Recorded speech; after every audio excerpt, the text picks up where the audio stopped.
تقدر تطور لعبة باستعمال ستاديوم هايب ديف بيلدر وتعمل لعبة كاملة من الصفر بدون ما تكتب حتى سطر كود واحد ومن غير أي خبرة في البرمجة. كل ما عليك هو كتابة وصف بسيط لفكرة لعبتك، والذكاء الاصطناعي سيتولى إنشائها بالكامل. بعد ذلك اضغط على زر التوليد، وخلال وقت قصير ستكون لعبتك جاهلة وتعمل بكل سلاسة.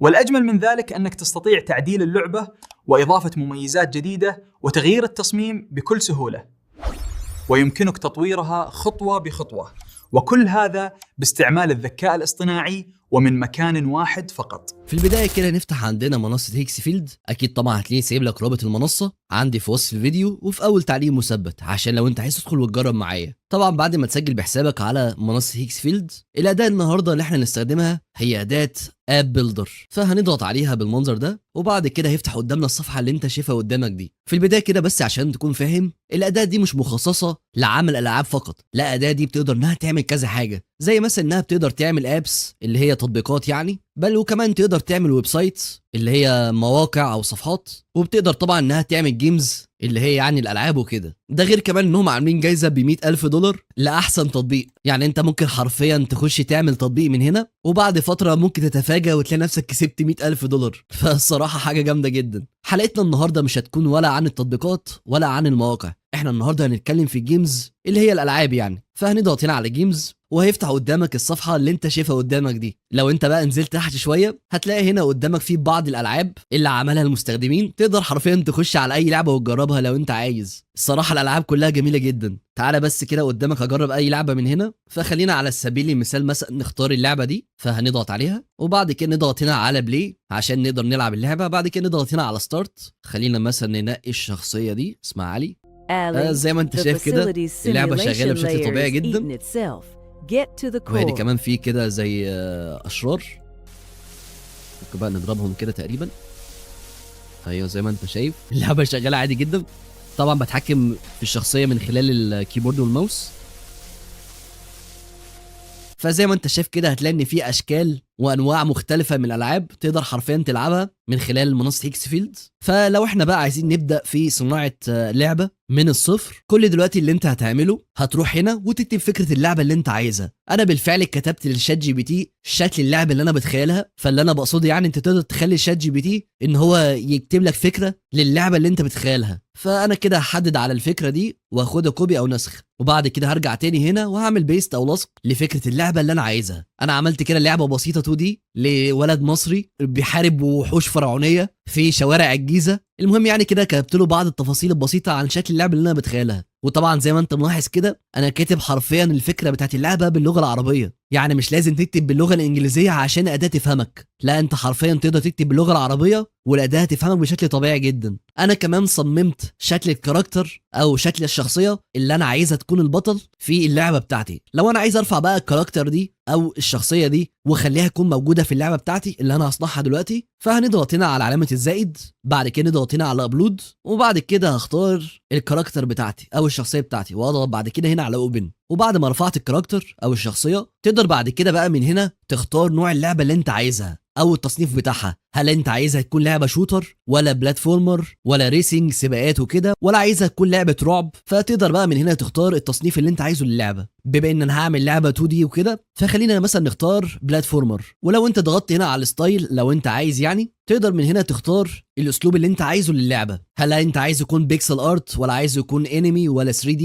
تقدر بقى من هنا تختار اي حاجه انت عايزها. طبعا انت مش شرط انك تختار الستايل والكلام ده، تقدر تعتمد يعني على البرومت اللي انت كتبته او الوصف اللي انت كتبته، والاداه هتشوف لك ايه هو افضل اعدادات ليها وتنفذها لك. وتقدر برضو من خلال الضغط هنا انك تختار العالم بتاع اللعبه. هل انت عايز يكون عالم سايبر بانك ولا مودرن ولا سبيس ولا فانتزي؟ فتقدر بقى تتحكم حرفيا في كل الحاجات دي زي ما انت عايز. انا الصراحه مش هلعب فيها، هخلي كل حاجه زي ما هي. وبعد كده لو انت خدت بالك هتلاقي ان هنا في خيار مكتوب عليه مالتي بلاير. الخيار ده لو انت فعلته هيخلي اللعبه بتاعتك تكون اونلاين، يعني تقدر تخلي ان اكتر من شخص انه يلعبها في نفس الوقت. فالموضوع ده بقى بيعتمد على نوع اللعبه بتاعتك. انا الصراحه اللعبه بتاعتي عايزها تكون سنجل بلاير، فمش هحتاج ان انا افعل الخيار ده عشان عايز بس شخص واحد يلعبها. وطبعا الاداه دي بتستخدم لبناء اللعبه كلود فيبل 5.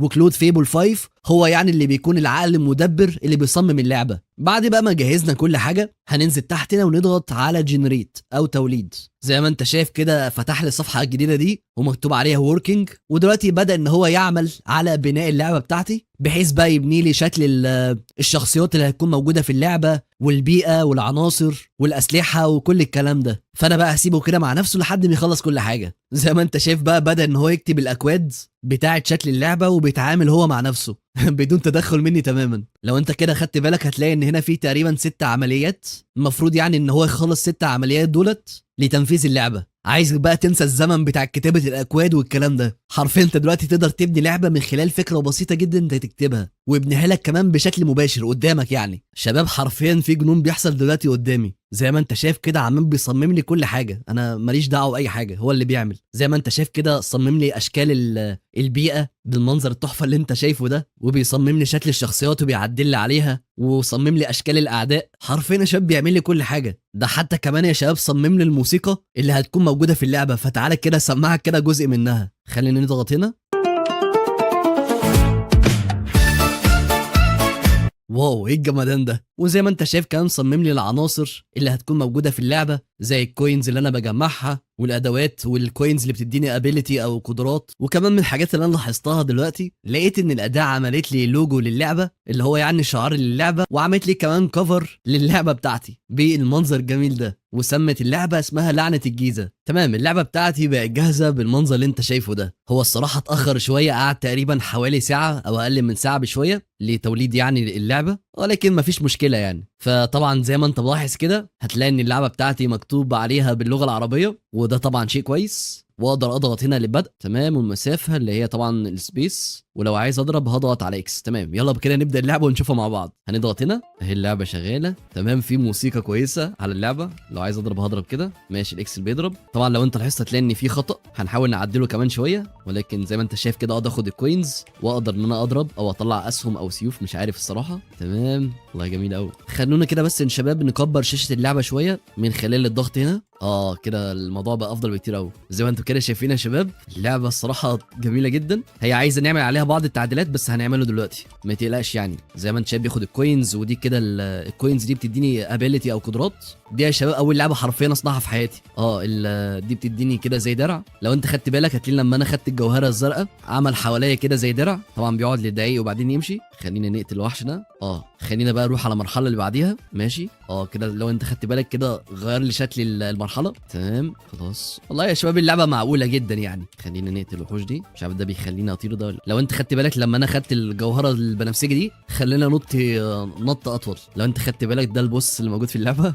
ماشي قتلته كده. زي ما انت شفت كده اللعبه بسيطه وحلوه. الحاجه بقى الحلوه انك انت حرفيا تقدر تعدل على اي حاجه في اللعبه انت عايزها. تعالوا بقى يا شباب كده اوريكم ازاي تقدروا تعدلوا المشاكل اللي موجوده جوه اللعبه. فخلينا بس كده نعدل اول مشكله موجوده في اللعبه. لو انت لاحظت هتلاقي ان الشخصيه بتاعتي وهي واقفه مديه برضه وضعيه الجري، المفروض يعني تدي وضعيه الوقوف. فخلينا نعدل المشكله دي. لو انا عايز اعدل المشكله دي كل اللي انا هعمله هنزل تحت هنا وهكتب مثلا اصلح حركه الشخصيه بحيث عند الوقوف تكون في وضعيه الوقوف ولا يتم تشغيل حركه الجري الا عندما تتحرك الشخصيه يمينا او يسارا، وعند التوقف عند الحركه تعود الشخصيه تلقائيا الى حركه الوقوف. فهضغط هنا زي ما انت شايف كده بالفعل بدا ان هو يعدل لي المشكله. احسن حاجه في الاداه انها بتعدل لك كل حاجه بشكل مباشر. يعني دلوقتي بعد ما يعدل لي هيطبق لي التعديل ده على طول على اللعبه بتاعتي. زي ما انت شايف كده بدات انها بقى تعدل اكواد البرمجه عشان تحل لي المشكله بتاعتي. واجمل حاجه كده زي ما انت شايف انا بكتب له كل حاجه باللغه العربيه والاداه بتفهمني عادي جدا. زي ما انتوا كده شايفين يا شباب صمم لي وضعيه الوقوف علشان بقى يطبقها لي في اللعبه. الاداه دي خطيره جدا يا شباب، كاني بالظبط بتكلم مع مطور العاب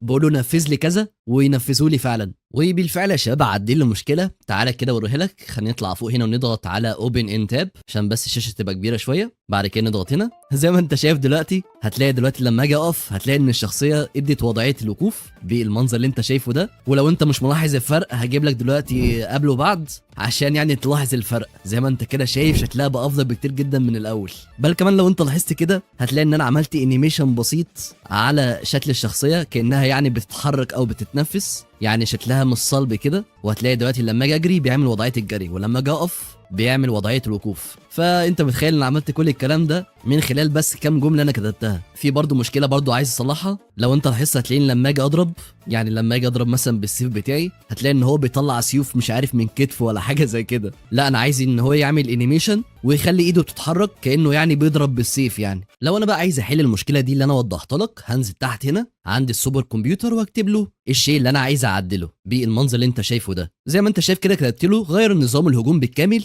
لا اريد ان تطلق الشخصيه سيوفا او اي مقذوفات عند الضغط على زر الهجوم، اريد ان تستخدم الشخصيه السيف الموجود في يديها فقط. انشئ حركه هجوم بالسيف سلاش انيميشن بحيث تلوح الشخصيه بالسيف للامام. طبعا انا بخلي الشات جي بي تي يساعدني في الموضوع ده، يعني بروح للشات جي بي تي وبقول له على المشكله، او يعني باخد ليها سكرين شوت بحيث يعني يفهم الشيء اللي انا عايز اعدله، وبالفعل كده زي ما انت شايف بكتب له وصف اقدر بقى ان انا اخده كوبي واحطه على الاداه. بعد كده نضغط هنا علشان يحل لي المشكله دي، وتعالى كده اوريك شكل اللعبه بعد ما انا عدلت الضربه بالسيف. فلو احنا بصينا كده زي ما انت شايف كده، اول ما اضغط عندي على اكس بقى بيضرب بالسيف بالمنظر ده، زي ما انت شايف كده بيعمل انيميشن حلو ليه ضربه السيف. فزي ما انت شايف كده كل حاجه كده بقت مظبوطه. زي ما انت شايف كده تقدر بقى من خلال السوبر كمبيوتر انك تعدل على اي حاجه انت عايزها في اللعبه مهما كانت. لو انت بقى عايز تنشر اللعبه علشان الناس تقدر تلعبها، هتطلع فوق هنا وتضغط على ببلش او نشر. زي ما انت شايف كده ضاف اسم اللعبه وضاف ليها وصف وضاف ليها لوجو وضاف ليها كفر للعبه. بعد كده نضغط هنا على ببلش، وبكده اللعبه خلاص تم نشرها واي حد دلوقتي يقدر يلعبها. وعموما هتلاقيني سايب لك تحت في وصف الفيديو في اول تعليق مثبت رابط اللعبه، عشان يعني لو انت عايز تجرب وتشوف الابداع اللي انا عملته في اللعبه. زي ما انتوا شفتوا كده يا شباب عملنا لعبه 2 دي وعدلنا بعض الاخطاء اللي موجوده في اللعبه. تعالوا بقى كده نجرب نعمل لعبه تكون 3 دي وتكون شوتر وفيرست بيرسون، اللي هي يعني بتكون الكاميرا الاماميه، مش عارف الصراحه اسمها ايه بالظبط، اللي هم يعني ايدك الاتنين بيكونوا باينين في الكاميرا. زي ما انت شايف كده شرحت للشات جي بي تي شكل اللعبه اللي انا بتخيلها، وبالفعل كده عمل لي منها فكره. فكل دلوقتي اللي انا هعمله هحدد على كل الكلام ده وهاخده كوبي، هرجع تاني على منصه هيكس فيلد، وبعد كده هعمل بيست او لاصق للفكره اللي انا عايز اصنع منها لعبه. المره دي بقى مش هرفع شكل كاركتر لان اصل اللعبه دي فيرست بيرسون، الشخصيه مش هتكون باينه. وطبعا المره دي هعمل بقى اللعبه على شوتر وهخلي كل حاجه زي ما هي، وبعد كده هضغط هنا على جنريت او توليد. وزي ما انت شايف بدا دلوقتي ان هو يعمل على اللعبه، وهستنى بقى شويه عقبال ما ينفذ لي اللعبه. وبالفعل يا شباب اللعبه بتاعتنا بقت جاهزه بتاعه الزومبي. فخلينا اول حاجه نكبر الشاشه من هنا، ايوه كده كويس. بعد كده نضغط هنا على ابدا المهمه عشان نشوف اللعبه، خلاص تمام. بعد كده نضغط هنا على ابدا المهمه، اللعبه ضلمه خالص. دولت المفروض يا شباب دولت الزومبي تقريبا، ايوه اهو. بقدر اضرب بالمسدس بتاعي، هتلاقي انا اقدر ابدل ما بين الشوت جان والقناصه والقنابل والمسدس. خلينا كده نجرب الرشاش، هم دول المفروض الزومبي المفروض اخلص عليهم بقى. طبعا زي ما انت ملاحظ كده هتلاقي ان اللعبه 3 دي، اقدر اتحرك لقدام او يمين او شمال او ورا زي ما انا عايز كده. ولكن بقى الحوار يا شباب ان اللعبه ضلمه خالص يعني، فانا ممكن مثلا اعدل عليها واضيف مثلا كشاف او حاجه زي كده. لو انا عايز بقى احل المشكله دي هنزل تحت هنا زي ما احنا قلنا وهعمل بيست للكلام ده، وبعد كده نضغط هنا علشان بقى السوبر كمبيوتر يبدا يعدل لي المشكله اللي بتواجهني في اللعبه. هو بالفعل يا شباب ضاف لنا الكشاف واقدر افتحه من حرف الاف واقفله بالمنظر اللي انت شايفه ده. ولكن زي ما انت شايف كده كشاف ضعيف جدا ومفروض يبقى اقوى من كده بشويه، يعني انت حتى مش هتلاحظ ان هو شغال، يعني لازم اقف قدام الحيطه كده عشان تشوفه. وعلشان اقدر ازود شده الكشاف او قوه الكشاف هنزل تحت هنا وهعمل بيست للنص ده، وضحت له ان انا عايز يعني ازود قوه الكشاف اكتر من كده او الاضاءه. بعد كده هنضغط هنا على ارسال، وبالفعل الاداه ظبطت لي الموضوع ده وقوت لي قوه الكشاف او شده الكشاف بالمنظر ده. اعتقد كده بقى افضل بكتير جدا من الاول. فزي ما انت شايف كده الكشاف بقى اقوى واقدر ان انا افتحه او اقفله زي ما انا عايز، فكده الموضوع بقى افضل بكتير جدا من الاول. المهم يعني انت بقى تقدر بالطريقه السهله جدا والبسيطه دي تصنع بقى العاب اللي انت عايزها. طبعا اللعبه انت تقدر تحسنها اكتر من كده بكتير. انا عارف ان اللعبه دلوقتي شبه روبلوكس، ولكن بقى انت تقدر تضيف شخصيات شكل مثلا الزومبي بقى وتضيف كاركتر. المهم بقى تقدر بالطريقه السهله جدا والبسيطه دي تصنع الالعاب اللي انت عايزها. طبعا انت تقدر تعمل العاب مستواها اعلى من كده بكتير، وطبعا كل الكلام ده تقدر تعمله بدون كتابه اي كود. طبعا عارف انك انت هتسالني وتقول لي هل يا سونيك الاداه دي مجانيه؟ طبيعي جدا يا شباب، اداه زي كده صعب جدا انها تكون مجانيه، فاكيد طبعا الاداه دي مدفوعه مش مجانيه، ودي اسعار الخطط المدفوعه اللي بيقدمها الموقع. وهتلاقي تحت كل باقه المزايا اللي انت بتاخدها. عموما هتلاقي سايب لك رابط الاداه تحت في وصف الفيديو عشان يعني لو انت بتفكر تجرب تصنع العاب وكده. زي ما انت شفت كده انا حرفيا ما بخلتش عليك باي معلومه، فاتمنى منك برضو ما تبخلش عليا بلايك وسبسكرايب، وانك تفعل زر الاشعارات علشان يوصلك كل فيديو جديد اول ما ينزل ان شاء الله.